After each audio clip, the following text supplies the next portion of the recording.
Flipkart থেকে parcel এসছে আজকে, মানে কোল্ড ড্রিঙ্কসটা এসছে, ওটা নিতে যাচ্ছি। এই যে 2 মিনিটের সামনে আছে, নিয়ে আসছি।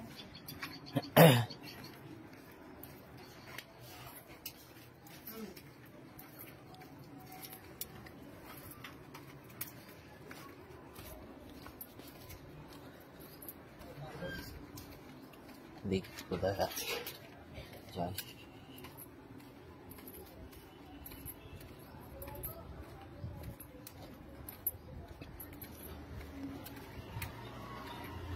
দেখি মজাদার কোথায় আছে, দেখি। ঠিক আছে, অর্ডার ওই যে ওখানে দাঁড়িয়ে আছে, ওই যে অর্ডার দাঁড়িয়ে আছে, চলো ওই তো দাঁড়িয়ে আছে, যে নিয়ে আসছে ওই যে নিচে 24 টাকা নিয়ে আসছে। এই যে এর মধ্যে আছে সব, 2টো কোল্ড ড্রিঙ্কস সাথে করছি, একটা মাজা, এই আমাদের সাথে কুত্তা, আমরা পুতু চালিয়ে দিয়েছি। হাত দিয়ে পড়ে যাচ্ছিল একটু, একটা রিঙ্কা, একটা মাজা, এটা হলো চিলি সস, চিলি সস, আর এটা চিলি সস। এই 4টে আইটেম অর্ডার করেছি ফ্লিপকার্ট থেকে। এখন আরেকটা আসবে, ওটা বুট আছে আমার, বুট কিনবো, এখন আগে অর্ডার করেছি। এগুলো আমার সসটা বন্ধ করে দেবো। আবার কোল্ড ড্রিঙ্কসটা এখানে সাইডে চলে গেল। মাজা, আরে চিলি সসটা নাও,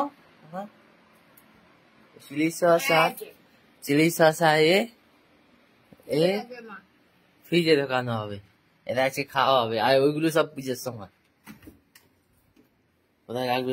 ফ্রিজ আমি কিনেছিলাম জানুয়ারি মাসে, জানুয়ারি 10 তারিখে। ওই মায়ের জন্যই কিনতে হয়েছে, যা কিনতে হয়েছে সব মায়ের জন্য। ওটা কোথায়? ওটা ওখানে সস না, এই যে এখানে এখানে জায়গা করে রেখে দিয়েছে, এই জন্যই তো কিনতে হয়েছে। আবার দেখো যা পায় ফ্রিজে সব ঢুকিয়ে দেয়, সব কিছু আছে এখানে। এটা কি জানো? জব তিল বোধহয় মনে হয়। এগুলো কি? ডাল, এই যে সব ডাল, এই যে এখানে ডাল, রুটি নয়, ঠিক আছে, ফুল, শসা, বাতাসা পর্যন্ত ঢুকিয়ে দেয় ফ্রিজের মধ্যে। এই যে ফ্রিজটা, ও সবজি তো থাকবে। এই যে ফ্রিজটা, এটা 209 লিটারের ফ্রিজ আছে।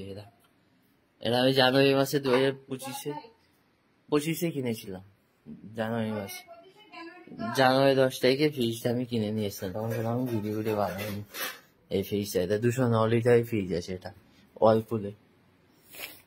এটা পড়েছিল 17,200 টাকার মতো পড়েছিল আমার।